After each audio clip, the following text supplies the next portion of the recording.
Namaskar. Happiness. Can anyone tell who doesn't want to be happy? इंसान खुश रहना चाहता है, लेकिन अगर हम चारों तरफ देखें दुख ही दुख है। डिक्लेरेशन ऑफ इंडिपेंडेंस में लिखा गया, all man are created equal, they have right to life, liberty, freedom and pursue of happiness. कोई तो बात रही होगी कि जेफरसन बाबू ने लिखा परस्यू ऑफ हैप्पीनेस। आज जो ये हैप्पीनेस इंडस्ट्री है, ये $1 बिलियन इंडस्ट्री है। जब से इंसान का इवोल्यूशन हुआ है, तब से चारों तरफ एक दौड़ लगी हुई है। वैज्ञानिक, चाहे ईस्ट हो चाहे वेस्ट हो, गुरुज हर जगह सिर्फ एक ही बात करते हैं, खुश खुश। लेकिन अगर हम डेटा देखें, जो साइकेट्रिक, साइकोलॉजिस्ट या आज मेंटल इलनेस है, वो राइज पर है। विज्ञान ने 100 साल में स्मार्ट टेक्नोलॉजी तो दे दी और शायद स्मार्ट रोबोट भी बना दिए, बट इंसान आज भी विक्टिम है अनहैप्पीनेस का। तो हम जो सवाल सबसे पहला देखें वो ये कि आपके दुख का कारण कौन है? आपके दुख का कारण आप खुद हैं। जी हाँ, आपको ये जानकर बहुत आश्चर्य होगा, आप खुशी को हर तरफ ढूंढ रहे हैं। ऐसा कौन है जो खुशी को नहीं ढूंढ रहा? And when you are searching your happiness, that is your biggest problem. क्योंकि खुशी कहाँ ढूंढोगे? खुशी कोई वो तो है नहीं कि बाजार में मिल जाए, किसी दुकान पे मिल जाए, किसी तीर्थ पे मिल जाए, या किसी धर्म की जगह अगर मिल भी गई तो वो चली जाती है। तो जो सबसे पहला चीज़ आपको करनी है, खुशी को ढूंढना बंद कर दें। गीता ने क्या सिखाया? अगर हम गीता पे जाए, गीता ने ये बताया इंसान का स्वभाव ही खुश रहने का है। तो पहली चीज़ है, स्टॉप सर्चिंग हैप्पीनेस। दूसरी बात करें, वैज्ञानिक क्या बोलते हैं? वेस्टर्न साइंस के हिसाब से इंसान का जो दिमाग है वो न्यूरोप्लास्टिक है। मीन्स क्या है? ब्रेन को, जो आपका दिमाग है, उसको जैसे फिजिकल बॉडी को ट्रेन करा जाता है मसल्स बनाने के लिए, वैसे इस दिमाग को ट्रेन करा जा सकता है खुश रहने के लिए।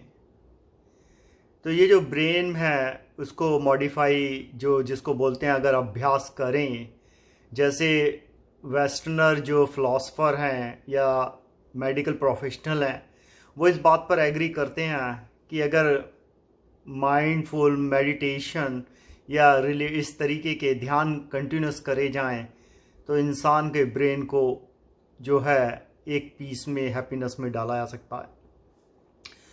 दूसरी जो प्रॉब्लम है वो ये है कि आप जहाँ पर भी हैं, आप वहाँ पर खुश नहीं हैं, आप वहाँ पर आइडल नहीं हैं। हर इंसान एक दौड़ रहा है और आप भी उसी रेस में शामिल हैं। जो आपके पास है वो आपको खुश करता नहीं है। आपको ये लगता है कि कल ये मिल जाएगा तो ये खुशी होगी, और इस रेस में ज़िंदगी निकल जाती है। कल जब वो चीज़ मिलती है तो उसकी या तो वैल्यू ख़त्म हो गई, या उससे जो खुशी मिली वो बहुत कम थी, तो खुशी चली आती है। तो जो दूसरी चीज़ है वो जो खुशी के पीछे भागना, क्योंकि आप खुशी की वस्तुओं के पीछे भाग रहे हैं, चाहे वो पीपल हो, चाहे वो पावर हो, चाहे वो पोजीशन हो इंसानों की या ज़मीन के घेरों की।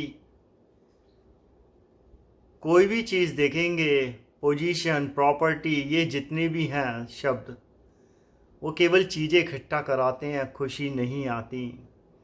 तो पहली तो चीज़ है कि खुशी को ढूंढना बंद करना है। दूसरा काम ये करना है, जो आज आपकी हालत है उसमें खुश रहना सीखिए। अगर हम बात करें वेस्टर्न के हिसाब से, इंसान अगर सर्वाइवल के लिए चीज़ें हैं उसके पास और उसकी लाइफ है, खुश रहने का कारण यही बहुत अच्छा है कि आपकी सांसें चल रही हैं, आपका शरीर काम कर रहा है।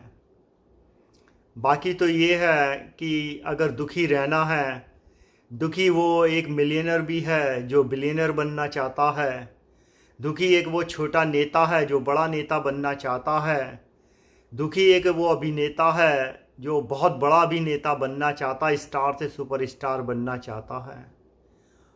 और यही कारण है कि आज जो स्ट्रेस लेवल है, फ्रस्ट्रेशन है,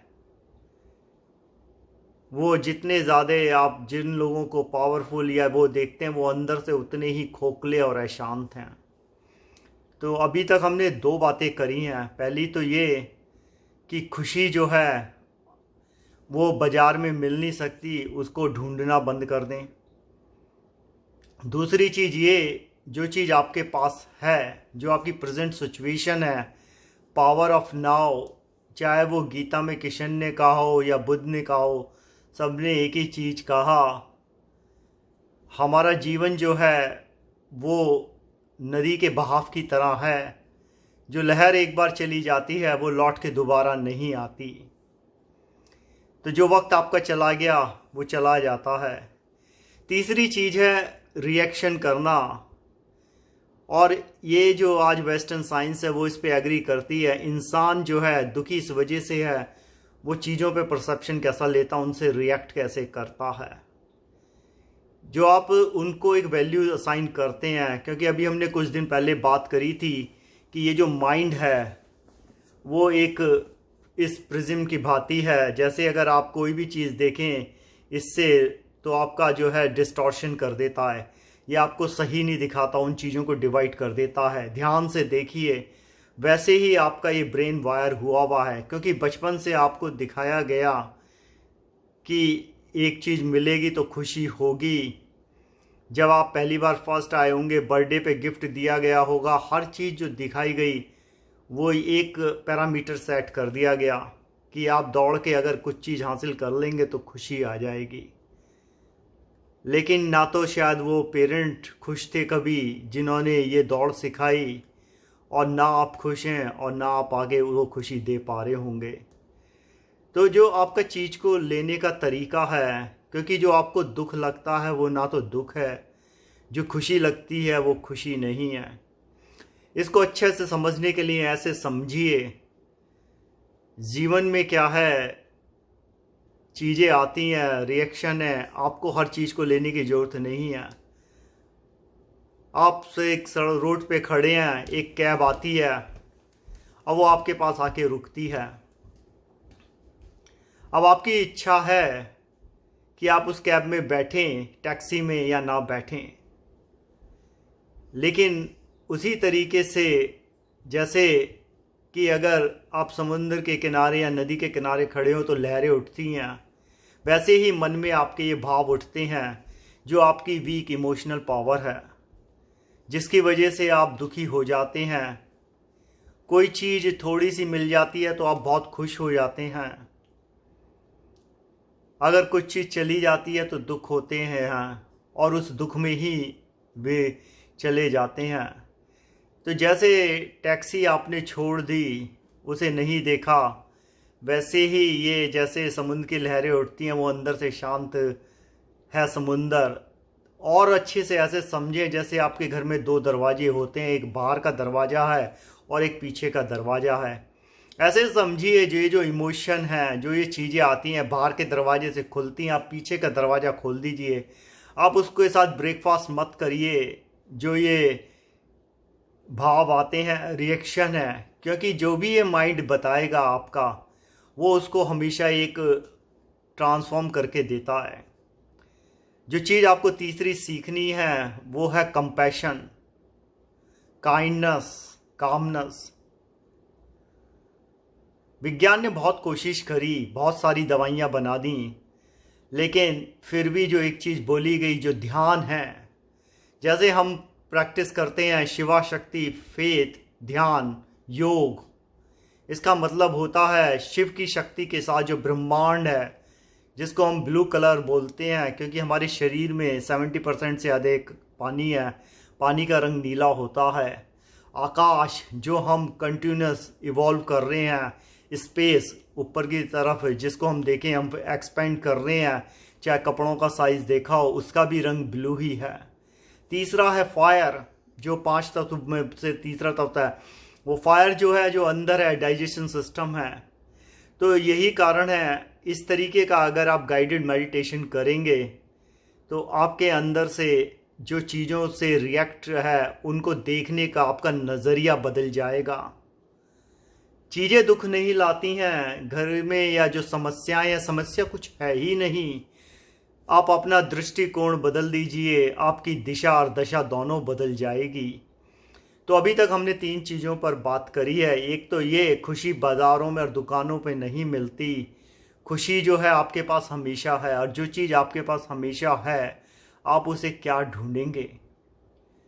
दूसरी चीज़ हमने बात करी कि इस दिमाग को, जैसे न्यूरोप्लास्टिक है, ट्रेन करा जा सकता है, जैसे फिज़िकल जो है बॉडी की मसल्स ट्रेन होती हैं, तो कंटिन्यूस गाइडेड मेडिटेशन। और इससे तीसरा, don't use your mind as a prism, जो प्रिज्म डिस्टॉर्शन करता है वो कैसे करें। अब आप पूछेंगे उसका टूल, तो अभी हमने जैसे बताया कि हम ध्यान से जो है हम भावों को देखेंगे और उन पे रिएक्शन नहीं करेंगे। एक और जो चीज़ करनी है वो है फ्रीडम। फ्रीडम क्या है, परसू ऑफ हैप्पीनेस में जैसे बात हुई, जब आप फ्री विल के साथ होते हैं, आपका किसी चीज़ से कोई ऐसा अटैचमेंट नहीं है, क्योंकि जो लगता है आपको कि वो चीज़ मिलने के बाद खुशी होगी, उससे खुशी नहीं आती है। तो ये जो कुछ आज बातें करी हैं कि आपकी खुशी के दुश्मन कौन हैं, आप अपनी खुशी के दुश्मन खुद ही हैं।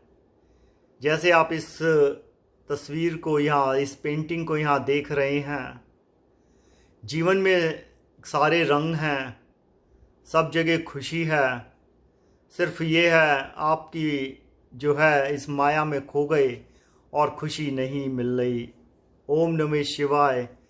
आपने इतने प्रेम से बातें सुनी, आशा है दिवाली के दीपक की तरह आपके अंदर खुशी का कोई दीपक शायद जल जाए और आपका चीज़ों पे कंट्रोल करना आ जाए, जो माइंड का आपका रिएक्शन है, और आप खुशी के लिए भटकेंगे नहीं।